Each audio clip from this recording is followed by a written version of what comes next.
Alrighty, folks, we are live. What's going on, everybody? Let's say hello to the sponsors, or as they call them, memberships now. What's up, A360? What's up, King Lethal 3? Who else is here? We have Light and Darkness. What's up? What's up, everybody? We got a lot of stuff to go over, folks. We're going to go, this week at Bungie is packed full of information, guys. They're going to go through where all these weapons are going to be moving around. I went over the new Dreaming City trailer this morning, so check that out. What's up, Time Splitter? How to become a legend in year 2 on the whole power acquisition, how that's going to work out, milestones. The new director we're going to see, the weekly reset will, well, it won't be a weekly reset. It will be every 4 days, so to speak. Everything's changing. Activities, yeah, we're going to go through all this stuff, guys. So sit back and relax, and thanks for being here at the stream, guys. What's up, Brian Glenn? How you feeling, dude? So without further ado, economy updates. Well, yeah, we got a lot of stuff to go through. Yeah, the next Iron Banner is going to be next Tuesday, August 14th, and then the control zones are going to have little fire pits. So, all right, let me not babble on here. Let's just get right into all this stuff. We got a lot to talk about, and let's just read through it. So, all right, so this week at Bungie, we demonstrated the evolution of combat in the second year of Destiny 2. What's up, DSM, Greg, and Destroyer? During an action-packed live stream, we showed off the changes that all players can expect, including our new weapon slot system. And remember, folks, that's coming August 28th. Random rolls and more meaningful weapon mods. And when I tweeted Greg Pang over at Bungie, I said, was that all the mods that we saw on stream? And he said... no, I said, will there be more mods? And he said, maybe, smiley face, exclamation. So there's probably going to be some more mods. What's up, Thaw Zero? What's up, King Lethal? Terry Halo, what's up, dudes? I like your sponsor badges. All right, so all Destiny 2 players can experience a preview of our sandbox update on August 28th. All right, let's get into this, guys. So weapons will be moving around. So on topic that we've seen a lot of questions about is how we'll migrate from old weapon mods to new weapon mods. Starting on August 28th, your current mods will be deprecated, and your inventory will tell you that you can safely discard them for materials and parts. On September 4th, the Gunsmith's inventory will be dedicated to new Forsaken mods. So that's why, folks, I've been telling everyone, hey, what's up, Branson? Hoard all of your mods right now. You could dismantle them for mod components, but hoard your legendary ones right now. You hit 100 Glimmer, cash them in, buy blue ones, because the blue rare mods are going away, all right? So between now and the preload on August 28th, use your Year 1 mods to lock in the element damage type you want for your Year 1 weapons. They will retain the damage type after the mod deprecation. On August 28th, the old mod slot system will go away, and you will no longer be able to insert any mods into Year 1 gear or change the element damage type. Some weapons will be moving to the kinetic slot and will not retain elemental damage regardless of what mod you had applied. The Icolo sniper rifle and shotgun will be locked as solar. Here are the legendary weapons that are moving to kinetic. Hello there, Toxic. Thank you for the donation. And before I get into these weapons, guys, look, pro tip, I wasn't going to talk about this, but me and my friend Anthony, well, Anthony came up with this idea. We're filling up our heavy slots and farming escalation protocol. We think that if the EP shotgun or sniper goes to your postmaster, it might retain its element. I don't know, worth a shot. Anyway, here are the legendary weapons that will be moving to kinetic. The Balagant, Shepherd's Watch, Hawthorne's Field Forge Shotgun, Alone as a God is going kinetic. That's the Raid Sniper Rifle. Perfect Paradox. All right, I'm glad I'm not going to buy a few of those and put different burns in it. The Frigid Jackal and the Silicone Neuroma. That's the Nightfall Sniper you get from the Pyramidion. There is plenty that's about to change. Right now, it's a good time for us to set your expectations about a lot of it. This is a big one. Let's dig in. All right, Wide Awake and Dreaming. So I did a full video breaking this trailer down right now. I'm not going to play it right now. If you want, my video this morning goes over everything. We see some Taken Tech Witches, which were Marasov's, I guess, allies or something, or the chicks that were hanging around. Hey, what's up, Jerkat? The characters that were right next to Marasov when she was using her powers to use those. Hey, what's up, Sean Foster? Doing those blasts over on the Dreadnought. What's up, Destroyer? What's up, Nate Johnson? John Brimley, thank you for the donation. All right, let's get into this here, guys. So, how to become Legend in Year 2. Weapon tuning and systems aren't the only things that are changing in Forsaken. When your next journey begins, you will also discover new ways to earn rewards and become more powerful. The investment team can give you a sense as to what's coming. Investment team, here are our high-level goals for progression and economy in Season 4. We want to bring back the days that when you are impressed when you see someone at max power in the tower. The experience of leveling and then powering up should be meaningful. Players should have a sense of discovery when earning rewards from different activities. When players accomplish something difficult, the rewards should be special or unique. Not all of the sources of power in a week should be apparent on the director. Interesting. Here we go. Acquisition of power. In Year 1, an activity such as the raid would have an absolute range of power that it could generate. Rewards would grant only a small difference in power level, even if you were overcoming the challenge while under-leveled. In Forsaken, we are scaling the power production of all content by the difficulty of that content. If you manage to beat the raid while 40 power under the recommended level, you should expect to receive more potent rewards. When players earn powerful rewards, these items should scale down to where they do not give an increase in power. Even if your power is 100 over an activity's recommended level, it should still grant a reward at least one power level above your current average. This means that all players should still benefit when grouping with teammates who haven't accomplished as much as they have. We also have created multiple new sources for power for powerful rewards that refresh on a different cadence than the weekly reset. The goal is to provide more to do for the players who want to play a variety of activities. That said, not every reward you find in the wild will be a powerful upgrade. We don't want to spoil the entire journey to max power, so we'll be leaving it in the hands of the players to discover the best ways to reach endgame and beyond when Forsaken is released. As a final note on power, we've heard a lot of feedback concerning exotics. To make these rewards feel more useful, whenever you receive an exotic reward in Forsaken, it will always be at or above your Guardian's power level. Hey, what's up, Kostica? What's up, James Rufiner? I'm probably saying your name wrong. What's up, Bivin? Fuqua. All right, let's get into Milestones. So here is the new directive, folks. And before I read this off here, so it looks like we got the Tangled Shore is going to be here. The Dreaming City is going to be here. The Moving Crucible. All right, so they're putting everything all on one screen. So Gambit's going to be here. Vanguard, Crucible. And, yeah. Why is there a little icon over here? All right, so I guess we're going to learn more about this here, but I'm assuming these icons are going to tell you every 4 days where you need to go and what you need to do in terms of your milestone. Well, actually, they're changing milestones to, I think, challenges. All right, let's read this here, folks. The milestone tray has been revamped in Forsaken and will now specifically show the most important, non-repeatable quests for every player of Destiny 2. The campaign quests are a good example of this. Meanwhile, our world quests for destinations will now live in the pursuits section of your character inventory. Many milestones from Year 1 have been converted to activity challenges. This will continue to grant powerful rewards, but they will no longer be displayed in the milestone tray. When you access the director, you'll see activity challenges in the tooltip of the associated activity. Well, it looks like no more weekly reset videos. I guess I'll just be streaming every 4 days. Yeah, so it looks like they're kind of getting rid of this, and your director is going to tell you, hey, you've got a milestone to do here, you've got a milestone to do here, one here, something on Earth, and something over on here. All right, that's pretty cool. If we look at Quick Play here we see some challenges. Weekly, complete Crucible matches. This is a weekly challenge. You need to complete 5 right here, and you get powerful gear. Yeah, so they're kind of getting rid of this tab right here, and we're going to have to, well, it's going to make it easier for us to track every 4 days when we log in and say, hey, you know what, I got to do something in the Crucible, got to do something in Gambit, Vanguard, on Earth, or even on Io. That's pretty cool. I like that. What else we got here? All right, let's move on to activities. So, the base strike playlist for Destiny 2 Forsaken players has been updated to feature difficulty selection and modifiers. Heroic strikes are being retired on August 28th with Destiny Update 2.0. Interesting. Hey, what's up, Roland? What do you think about that, guys? They're being retired. Well, let's see what they're doing in place of that. So, Forsaken players, the Strike playlist now has 3 difficulties to select from. I like this. 300, 400, and 500 power.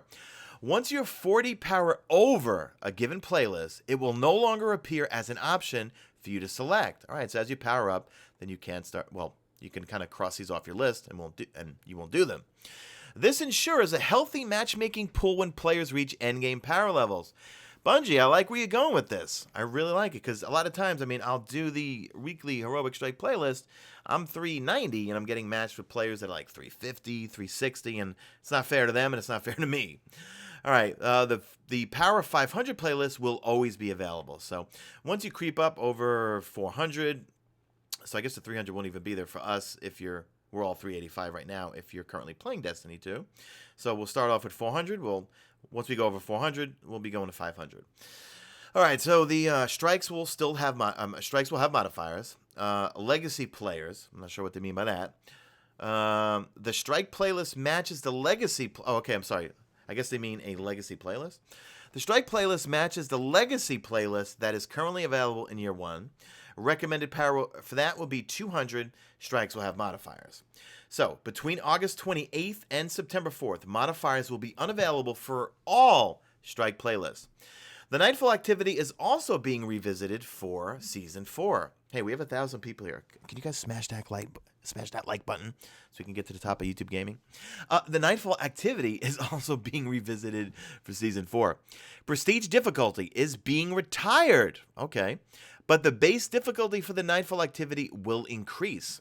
Additionally, players will have the ability to choose one of 3 Nightfall strikes each week. All right, this is getting cool, guys. If there's a specific unique Nightfall unique reward that a given player is hunting for, this reduces the time they have to wait for the strike to be featured again. I like this. While having 3 options, players may only select the strikes for which they own the appropriate expansions. Legacy players will still be able to enable modifiers via their challenge card. Scoring will not be available for Legacy players in the 270 power Nightfall. All right, so what do you guys think in chat of the Nightfall changes? I think it's pretty cool. You have 3 to select from each week. Hey, more strikes, more better, right? That's a dumb joke. All right, meditations are being retired and replaced with the Heroic Story playlist. I was about to say strike playlist.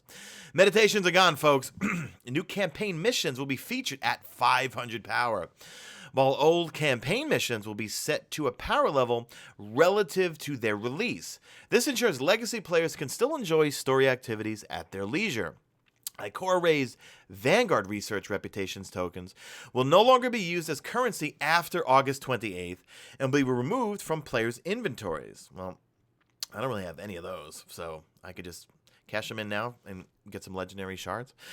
Okay, so the legendary parade gear will also no longer be available. So if you want it, get it before August 28th. Heroic adventures are being added to all destinations.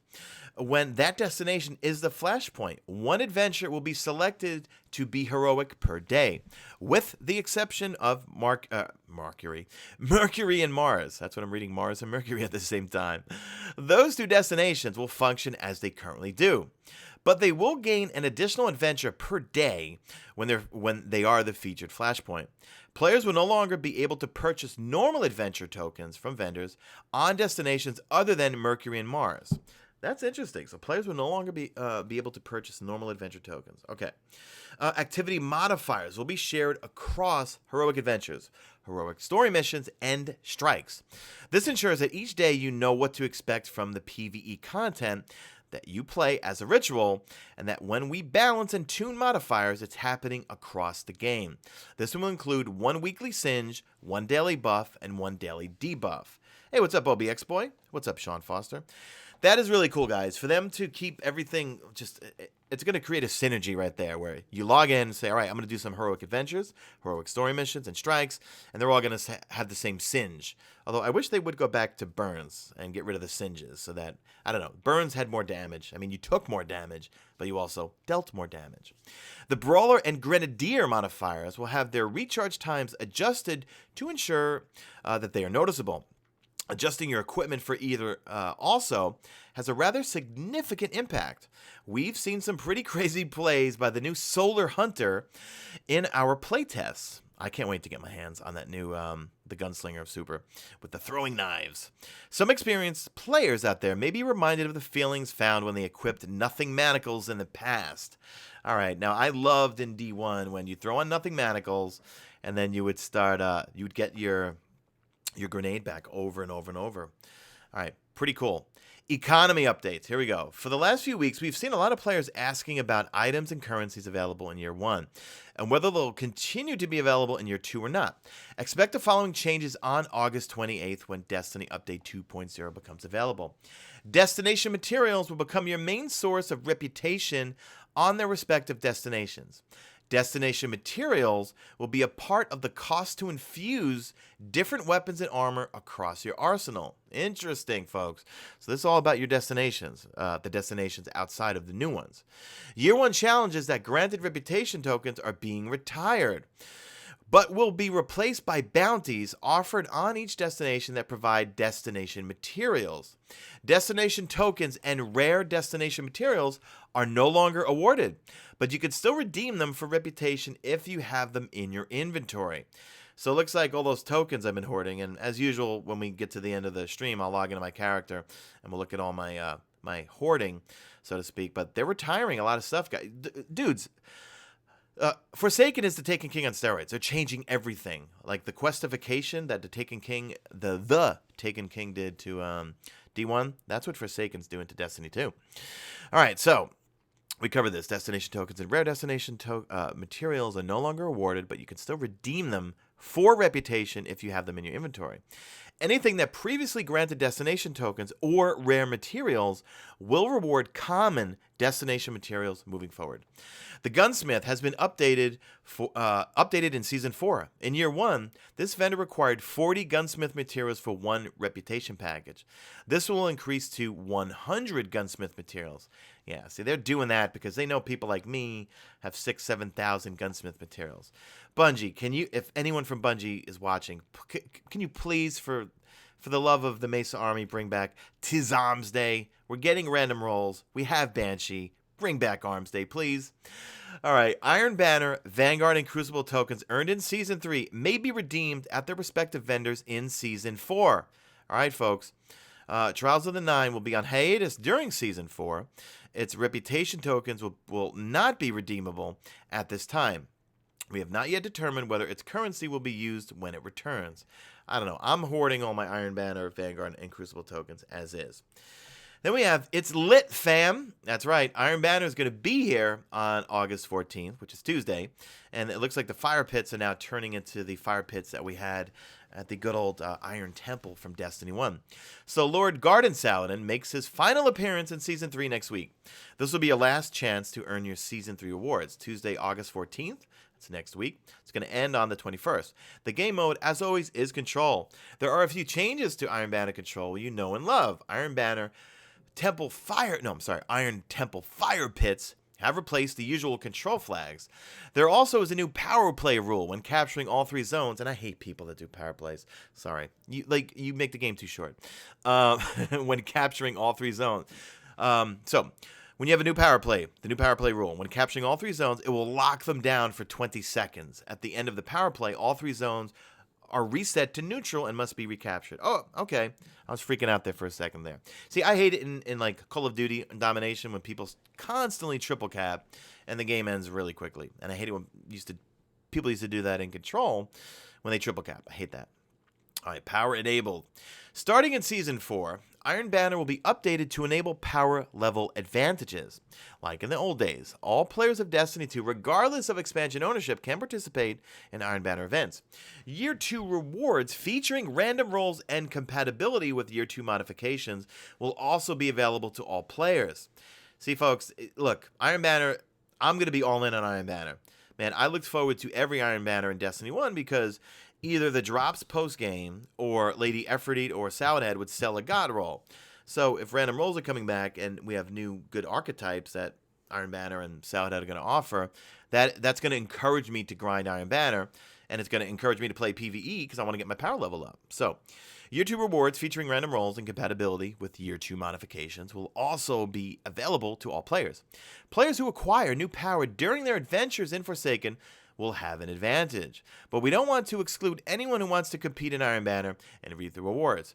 Iron Banner rewards will be capped for legacy players at their maximum power level. Trials of the Nine will be unavailable for the duration of Season 4. The design team is putting it back on the workbench to make it a fitting challenge for the hardcore warrior. When the weekly activity returns, it will feature updated rewards, power advantages, and other gameplay changes. The final weekend of Season 3 Trials of the Nine will take place on the weekend of August 24th. Bungie, please bring back 3v3 elimination. A lot of us want 3v3 elimination. I know I want it. Chat, Jack Wolf, what's up there, dude? Sponsors, do you guys want 3v3 elimination? Not only would I actually try to play Trials again, I would watch it. I felt like Trials, when it was 3v3 elimination, for me was fun. I found it was fun to watch on Twitch, and I don't watch PvP on Twitch in Destiny 2. All right, Faction Farewell. In Season 3, we introduced some changes, notably the Renown mechanic, which I like and I kind of don't like. I have some gripes about that. The community responded with a lot of great feedback about how we could continue to improve the experience. The feedback ranged in topic from experience to rewards, but many of you expressed the following. I don't want to feel forced to participate in every instance of the event each season. That's very true. Make the event progression a bit less hardcore and more engaging. We plan to take that feedback and use it to improve activities and events in the future. When Season 4 begins, faction rallies will be on hiatus. This will give us a good opportunity to focus on some other areas of the game that need attention and reevaluate some of the fundamental aspects of the event. While the faction rallies event is on hiatus, faction tokens will not be redeemable. We'll tell you more about their fate in the future. For players who were unable to acquire specific exotic weapon catalysts during previous faction rallies, we are working on new ways for you to earn them. They will not be available at the beginning of Season 4, but we will provide more information on where to find these rewards when they do become available. So, if you did not get your Graviton Lance Catalyst, your Sweet Business, or your Sunshot Catalyst, they're going to come up with another way that we can get them. I did them all except for Sweet Business, but I heard I should have done it because I heard the folks that have it tell me that the main perk for Sweet Business is no flinching. And they said it's ridiculous. You could be getting hit by anything, and you will not flinch whatsoever. Hey, everyone's favorite topic, Eververse. Let's dive into Eververse. As the new season begins with the launch of Forsaken, Eververse also gets a refresh. Here are some goals and philosophies with regards to Eververse. And hopefully we're not going to queue in the... I'm not even going to go there. Okay. I was just so sick and tired of being yelled at for Eververse. What's up, Chris3711? All right. Goals and philosophy for our beloved Tess Evers. She's the new raid boss, right? Did you see that leak, guys? No, that's a dumb joke. Goals and philosophy for Eververse here. Provide players with more data. Share Bright Engram reward probabilities on Bungie.net. Provide players their private purchase history on Bungie.net. Give players more choices to earn rewards the way they want. Full season of Prismatic Matrix, free weekly Prismatic Facet, more Bright Dust earned from new bounties. Let's see, allow players new ways to customize their Guardians, Ghost Projections, Legendary Weapon Skins, I like that, new exotic ornaments, and emotes. Let's see, Caustica says, Tess needs to be awesome. Claudia Black deserves awesome. Okay. Eververse bounties. Look at this. Doing activities for Tess Everest. Similar to how other bounties work, Tess will start offering bounties that reward Bright Dust to players. Here's how they'll work. Each Bright Engram grants one bounty note in Season 4. Bounties refresh weekly, but players can acquire as many Eververse bounties as they have bounty notes. These notes can be exchanged for 3 different tiers of weekly Eververse bounties. Tier 1 costs 1 Eververse bounty note, rewards 20 Bright Dust. Tier 2 costs 3 Eververse bounty notes, rewards 70 Bright Dust. Tier 3 costs 6 Eververse bounty notes, rewards 150 Bright Dust. You can carry one of each type at a time. Bounties will expire 7 days after acquisition. All right, folks, so they're giving us stuff if you want to get, or at least I'm reading into this, if you want to get stuff from Eververse, they're going to give us some things you can do in-game. I have a feeling, in my opinion, no one's going to pay attention to this initially because we want to power up, right? We're going to be doing all these other activities within the game on our milestone, or I'm sorry, challenges checklist. Hey, I need to go to Crucible, Gambit, Vanguard. Something's going on in IO. Something's going on the EDZ.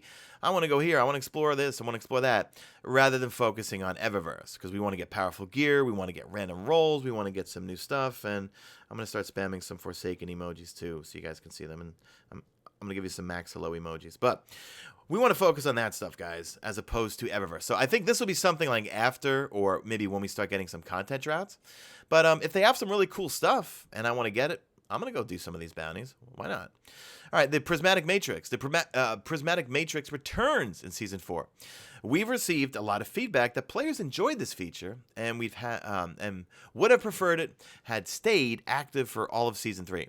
This time, we plan to keep the Prismatic Matrix live all through Season 4. This free weekly Prismatic Matrix will be obtained from a special Tier 1 Eververse bounty. This bounty does not require a bounty note and will cost 250 Glimmer.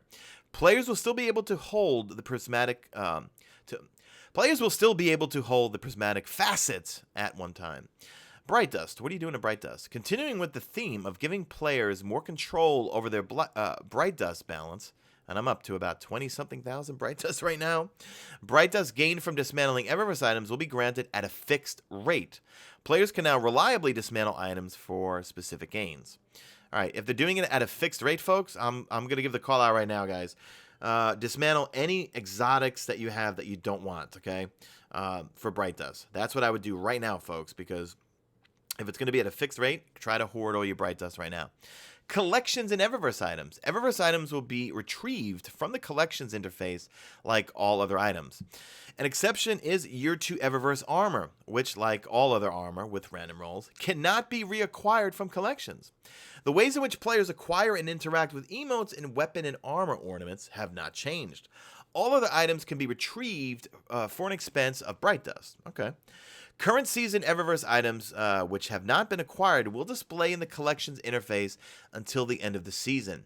Past season Eververse items, which have not been acquired, will not display in the Collections interface. This prevents players from having incomplete collections that cannot be completed. Bright Engrams updates. Here we go, folks. New legendary weapon ornaments. Legendary weapon ornaments. Did you hear that, guys? Legendary weapon ornaments.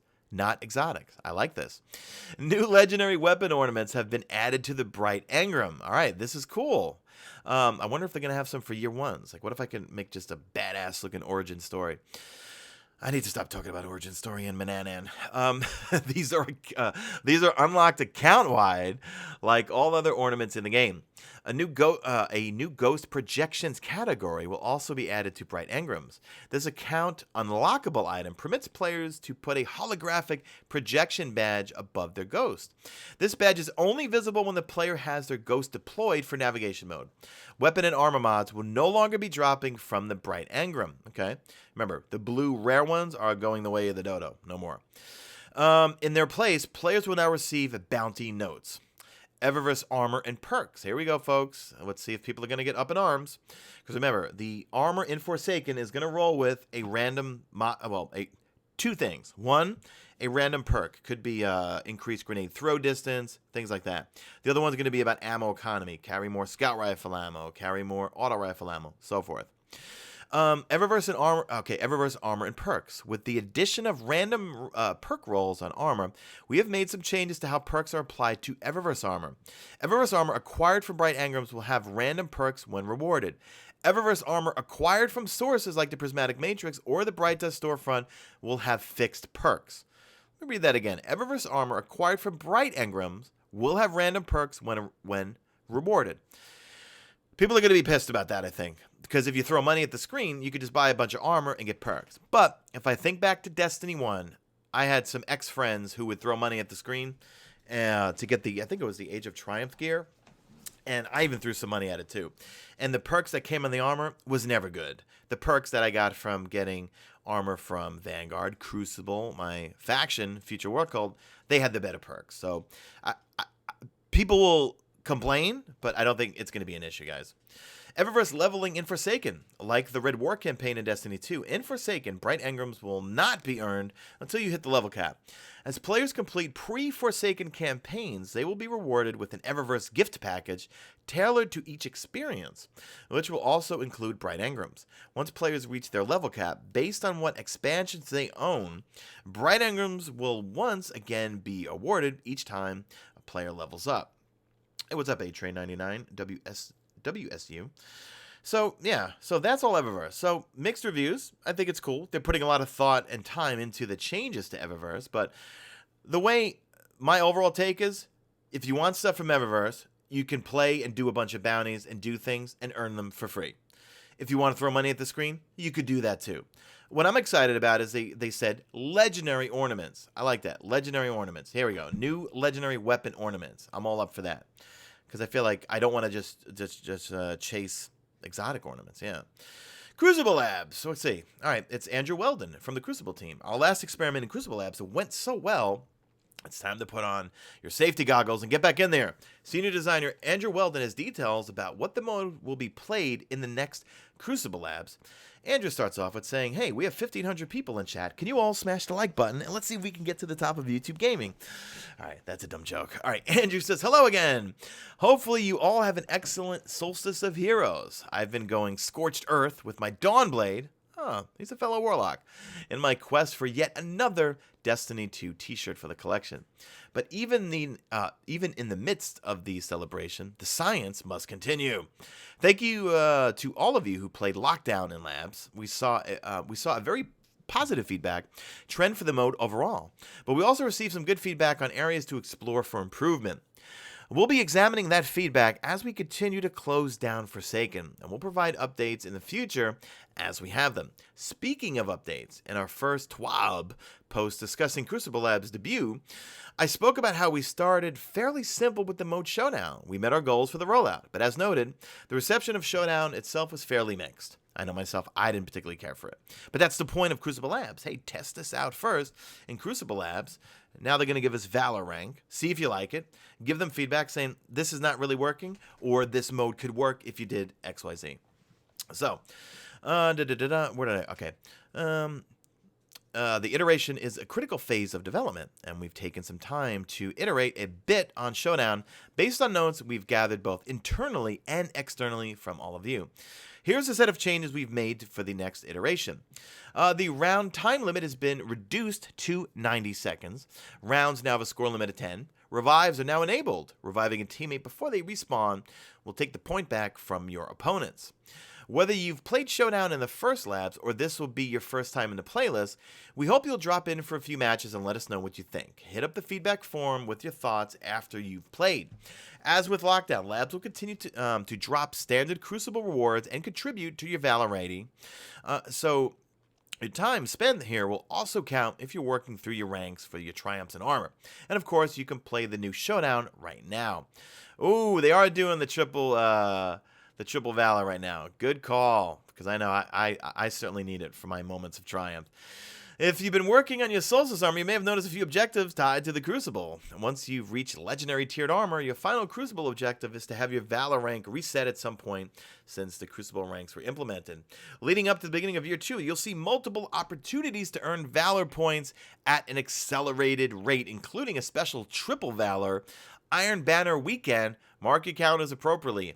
All right, double Valor week, triple Valor week, and then there's going to be a final double Valor week. So looks like we got the 10th through the 17th, 17th to the 21st, 24th through the 28th. Happy hunting, and we hope to see you out there. All right, good call, Bungie, because I know a lot of us are behind, especially me, because I hate the matchmaking right now. I think it sucks. All right, here we go. Not all heroes wear capes. All right, that's just all about the hot fix. We're not going to talk about that. Movies of the week. Let's see if we got any more teases at the end. We don't care about the top scores right now. It's been another exciting week. Solstice of Heroes is in full swing. Iron Banner is starting back up again next week. Fewer than 3 weeks until the start of Year 2 on the 28th. And you will all get your hands on the sandbox changes to combat that we've showed off on stream. I'm sure many of you will be able to rock triple shotgun far more effectively than I did. Cosmo, I couldn't do it either. This swap contained a whole lot of info. We're sure you still have more questions. We'll answer some of them in the next few weeks. Others will remain a mystery until you start playing Forsaken on September 4th and finally visit the Dreaming City for yourself. So that is it for This Week at Bungie, but the main thing is lots of changes. I'll try to recap real quick since we have 1,500 people here. And please smash that like button, guys, if you can. So they started off talking about weapons that are moving around, which is basically right here. So these are all weapons that are going to the kinetic slot right here. Like this thing here, the Balagant, Shepherd's Watch, Hawthorns is going kinetic. Alone is a God, the Raid Sniper is going kinetic. Perfect Paradox. The Curse of Osiris shotgun, that's going kinetic. The Frigid Jackal. And the Silicone Neuroma, the Nightfall Strike specific sniper, that's going kinetic. What else we got here? If you want, at the end, before I leave, I'll play you this just epic 2 minutes. I did a full breakdown this morning of it, but man, this trailer is epic.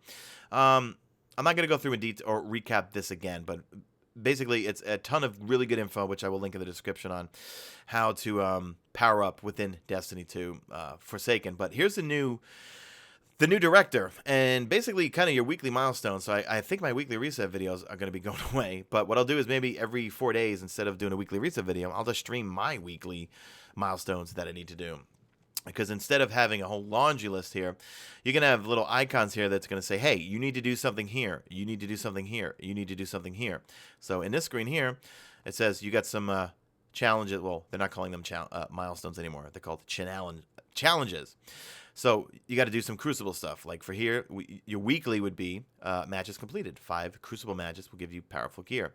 You got to play some Gambit. You got to do some things in the Vanguard Strike playlist. You need to do something on IO. You need to do something on the EDZ. They also talked about the Strike playlist. They're removing the Heroic Strike playlist, but they're going to replace a Strike playlist that you could set up as 300, 400, and 500 power. And as you progress, once you get over 400, you can't do the 400 anymore. You can only do the 500. There's gonna be a 200 one for Legacy players who don't own Forsaken or the other DLCs. What else? They're totally revamping the Nightfalls. If you want to go back and rewatch the stream, I think DVR is on right now, so you can just kind of go back and watch what I went over. The economy updates, and that is pretty much it, guys. So, guys, thanks for coming out to the stream. Smash that like button if you can before you leave. This is going to archive right now. I'm going to go pick up my girlfriend from work. She gets off work, and we're obsessed with this show on Stars called Power with 50 Cent, because it takes place in New York. We see, well, I live in Queens, but my girlfriend lives in Long Beach, Long Island. Destroyer, there will be raid lairs. Yeah, they did say that before. There's going to be a full-blown raid for Forsaken, and then there's going to be raid lairs with those other expansions coming with the annual pass. So, I'm looking forward, guys. Forsaken, it's shaping up to be the Taken King on steroids. Yeah, good question. Where is the Leviathan? It's not shown here. Well, we know that the Leviathan, they said they were, they didn't outright say that they were retiring it, but I'm assuming we could still go back in there and have fun with it, but there's really going to be no point. I don't think it's going to be worth your while. A360 says 3 raid lairs in? Yeah, I think so. Hey, what's up, Geek Girl?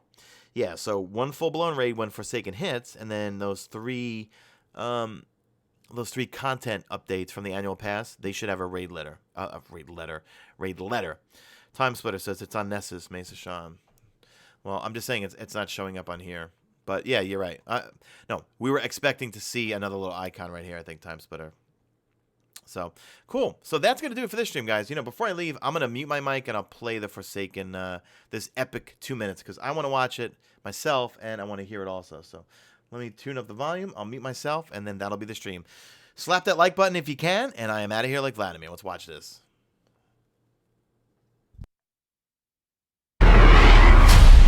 This is our most sacred place. Outsiders are forbidden.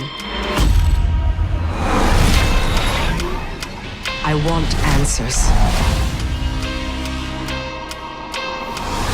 No one was supposed to come back here until everything was safe.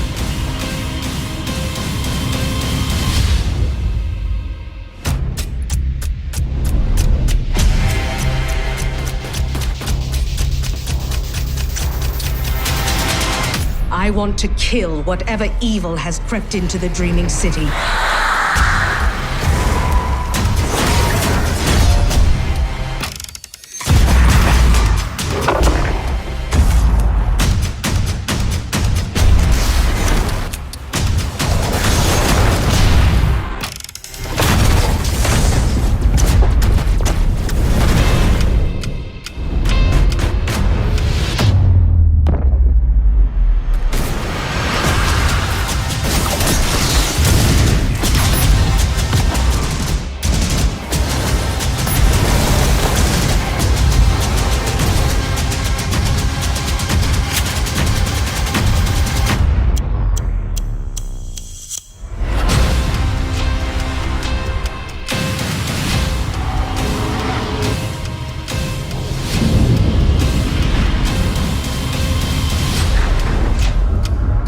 There is an immense creature at the heart of this place.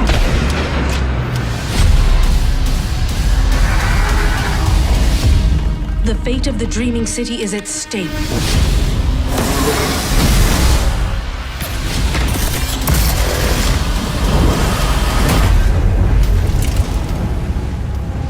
Destiny 2 Forsaken, available September 4th.